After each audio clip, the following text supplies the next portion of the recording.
자, 오늘은 정말이지 한 편의 드라마 같았던 사건을 한번 파헤쳐 보려고 합니다. 한국 주식시장에서 그것도 단 48시간 만에 벌어진 일인데요. 바로 코스피의 대격변, 롤러코스터 장세에 대한 이야기입니다.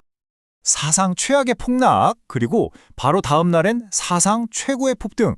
아니, 이게 어떻게 단 이틀 만에 가능했을까요? 도대체 시장에서 무슨 일이 벌어졌던 건지 지금부터 같이 한번 보시죠.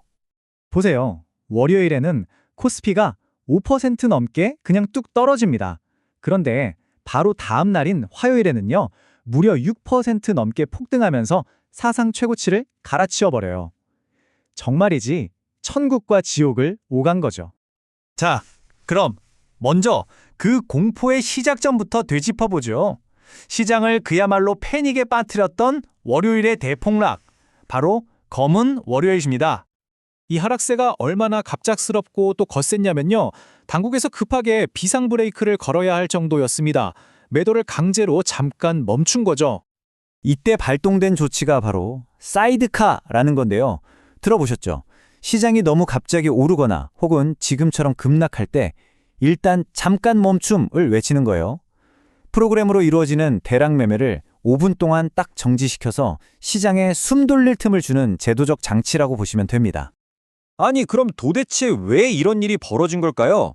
이 모든 혼란의 시작, 이른바 워시 쇼크라고 불리는 사건의 정체가 대체 뭐였을까요? 원인은 놀랍게도 저 멀리 미국에서 시작된 하나의 연쇄 반응 때문이었습니다. 자, 한번 따라와 보세요.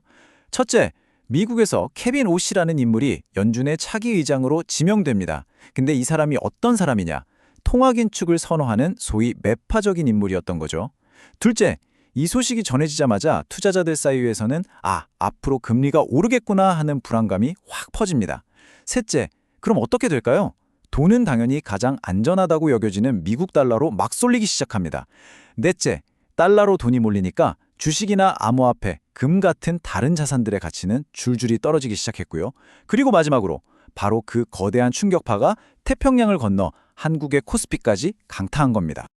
그런데 말이죠. 이야기가 여기서 끝났다면 우리가 이렇게 다룰 이유가 없겠죠. 바로 다음 날 시장은 정말 아무도 예상하지 못했던 그야말로 기록적인 대반등을 보여주게 됩니다. 플러스 6.84%. 네, 잘못 보신 게 아닙니다. 이게 바로 화요일 단 하루 만에 코스피가 기록한 상승률이에요. 어제의 하락분을 전부 다 회복하고도 훨씬 더 위로 솟구쳐 오른 정말 어마어마한 수치였죠. 그리고 그 결과 코스피 지수는 5288.08 마감가 기준으로 새로운 역사를 쓰게 됩니다. 이게 그냥 단순히 어제 하락분을 회복했다 이 수준이 아니에요. 아예 새로운 최고 기록을 세워버린 겁니다.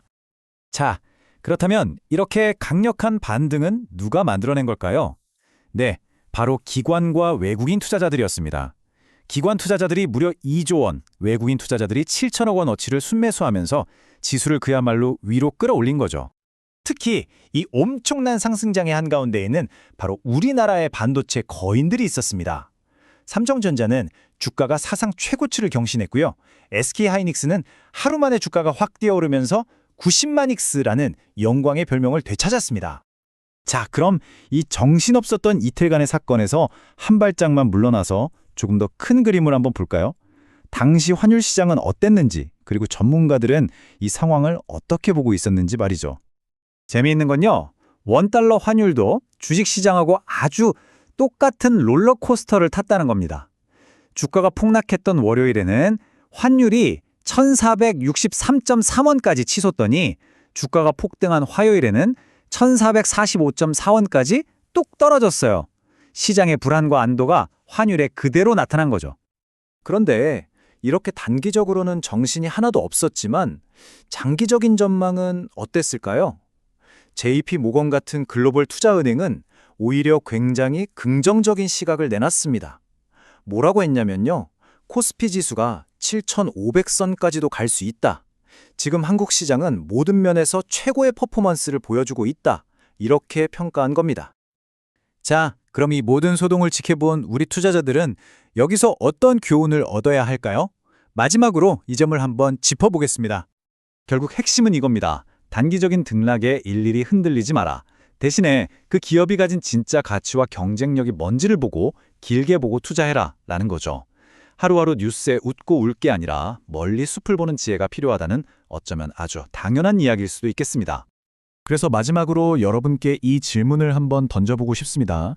이렇게 예측하기 힘든 변동성 속에서 매일같이 들려오는 시장의 이런저런 소음들이 여러분이 세운 장기적인 투자 목표에 과연 어떤 영향을 주고 있나요? 한 번쯤 생각해 보시면 좋겠습니다.